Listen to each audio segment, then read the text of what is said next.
নমস্কার বন্ধুরা, আমি কাকলি। আশা করি তোমরা সকলেই খুব ভালো আছো। আজকে চিকেনের একটা দারুণ লোভনীয় রেসিপি নিয়ে এসেছি। তো চলো কথা না বাড়িয়ে দেখিয়ে দিই।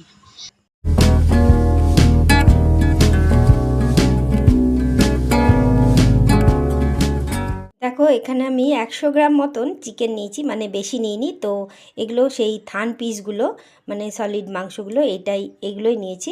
আর ফার্স্টে ম্যারিনেট করার জন্য চিকেনটাতে আমি কী কী দিচ্ছি দেখো। তো আমি এখানে খুব সামান্য পরিমাণে আদা বাটা নিয়ে নিলাম। একটু আদা বাটা দিতে হবে, আর দিতে হবে রসুন বাটা। আমি এখানে একটু রসুন বাটাও দিয়ে দিলাম। আদা বাটাটা একটু কম মনে হচ্ছে, আর একটু দিয়ে দিলাম। এবার দেব গোলমরিচের গুঁড়ো, একটু গোলমরিচের গুঁড়োও এখানে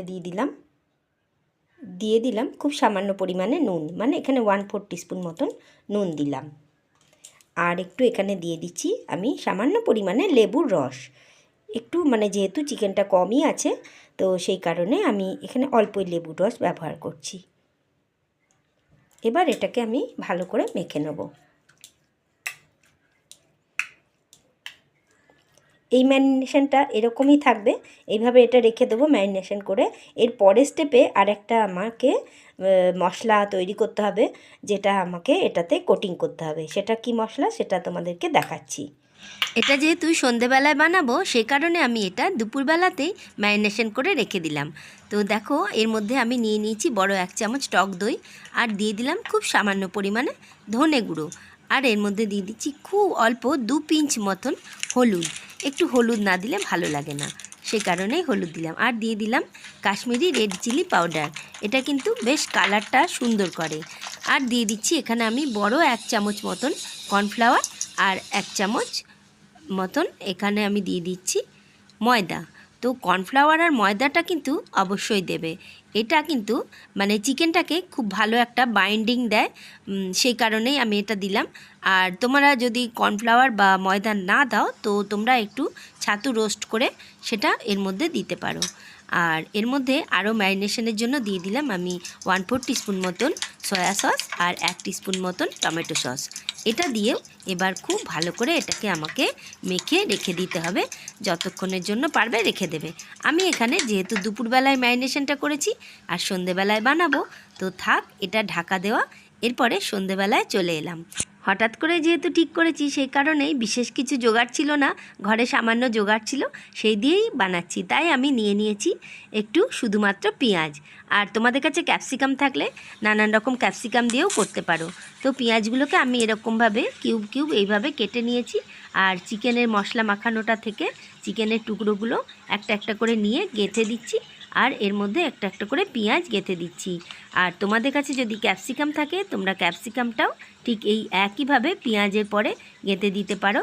আর আগে বা পিছে এরকম করে একটা করে পেঁয়াজ, ক্যাপসিকাম আর চিকেন এইভাবে দিয়ে দিয়ে তোমরা যদি এগুলোকে স্টিকের মধ্যে গেঁথে নাও, তাহলে খুব ভালো হয়। আর আরেকটা কথা, এই ব্যাম্বু স্টিকগুলো কিন্তু কিনে নিতে পারো, তোমরা অনলাইনেও কিনতে পারো, আর যে কোনো বড় স্টোরেও পেতে পারো।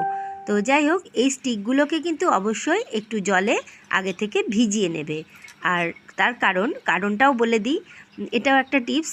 এটা যদি তোমরা জলে ভিজিয়ে নাও, তাহলে পোড়ানোর সময় কাঠিটা খুব বেশি পুড়ে যাবে না, বা ভাজার সময়ও খুব বেশি ভাজার তেলটা মানে লেগে যাবে না, খারাপ হবে না। তো স্টিকটাতে এরকম করে আমি দেখো দুটো স্টিককে এইভাবে গেঁথে নিয়েছি। তো মোটামুটি সবগুলো দিয়ে আমার মোটামুটি 3টে মতন স্টিক হয়েছে গাঁথা। তো দেখো, এইভাবে আমি গেঁথে প্রথমে একটা রুটি সেঁকা জালের মধ্যে বসিয়ে অল্প সেঁকে নেব। তো এই সেঁকে নিলে কিন্তু চিকেনটা কিন্তু ভীষণ একটা স্মোকি খুব সুন্দর ফ্লেভার আসে। আর চিকেনকে এইভাবে সেঁকে নেওয়ার সময় অল্প অল্প করে তেল বা মেল্টেড বাটার তোমরা একটু একটু করে ব্রাশে করে লাগিয়ে দিতে পারো। এতে কিন্তু চিকেনের স্বাদটা আরও ভালো হয়। আর যেহেতু বেশিক্ষণ ধরে ম্যারিনেট করা ছিল, চিকেনটা কিন্তু বেশ জুসিও হয়। এইভাবে কিন্তু তোমরা একটু করে তেল ব্রাশ করে দেবে, আর একটু একটু করে ধীরে ধীরে উল্টে পাল্টে এইভাবে নেড়ে চেড়ে একটু করে ঘুরিয়ে ঘুরিয়ে সেট করে নেবে। তো দেখো বন্ধুরা, এই রেসিপিটা কিন্তু খুব সহজ, বানানোটা একদমই কঠিন না, তোমরা যে কেউ বানাতে পারো। খুব সহজভাবেই আমি তোমাদেরকে করে দেখালাম। এই সেঁকে নেবার পর গ্যাসে একটা তাওয়া চাপিয়ে দিয়েছি। তোমরা ননস্টিক তাওয়া বা লোহা তাওয়া যে কোনো তাওয়াই নিতে পারো। তার মধ্যে আমি খুব সামান্য পরিমাণে হোয়াইট অয়েল দিয়ে তারপরে এগুলোকে একটু একটু করে এর মধ্যে তেলের মধ্যে বসিয়ে দিলাম। এতে কী হবে, তেলের মধ্যে খুব হালকা হালকা করে এটা ফ্রাই করাও হয়ে যাবে। তাহলে দুরকমভাবেই এটা সেঁকাও হলো আবার ভাজাও হলো। এতে কিন্তু খেতে টেস্টটা অনেক বেশি হয়। আমি একটু নিজের মতন করেই আজকে এটাকে বানালাম, তো খেতে কিন্তু ভালোই হয়েছিল। আমি যেহেতু ভয়েসটা তোমাদেরকে পরে দিচ্ছি সে কারণেই বলতে পারছি যে খেতে কতটা এটা সুস্বাদু হয়েছিল। তো বন্ধুরা, রেসিপিটা নিশ্চয়ই তোমাদের ভালো লাগছে। যদি ভালো লেগে থাকে তাহলে একটা লাইক করতে একদম ভুলো না। আর আমার পাশে থাকার জন্য আমার চ্যানেলটা সাবস্ক্রাইব করে তার পাশে বেল আইকনটা কিন্তু অবশ্যই প্রেস করে দিও। তাহলে যখনই আমি কোনো ভিডিও আপলোড করব নোটিফিকেশান তোমাদের কাছে পৌঁছে যাবে। তাহলে দেখো তৈরি হয়ে গেল আমার চিকেন কাঠি কাবাব। তো কেমন হয়েছে রেসিপিটা অবশ্যই কিন্তু জানিও। তোমরাও কিন্তু বাড়িতে অবশ্যই এইভাবে রেসিপিটা ট্রাই করতে পারো। চলো তোমাদেরকে একটু পরিবেশন করে দেখাই। দেখো কি সুন্দর লাগছে, আর খেতেও কিন্তু অসাধারণ লাগে। খুব সামান্য টমেটো সস দিয়ে কিন্তু, আর স্যালাড হিসেবে শসা বা পেঁয়াজ দিয়েও তোমরা এটা খেতে পারো। তো এতক্ষণ ধরে আমার এই ভিডিওটা দেখার জন্য তোমাদেরকে অসংখ্য ধন্যবাদ। আর ভিডিওটা যদি ভালো লেগে থাকে তাহলে তোমাদের বন্ধু বান্ধব আত্মীয় স্বজন সকলের সঙ্গে ভিডিওটা কিন্তু অবশ্যই শেয়ার করে দিও। আজ তবে আসি, সবাই ভালো থেকো, সুস্থ থেকো। আবার দেখা হবে নতুন কোনো ভিডিওতে নতুন চমক নিয়ে।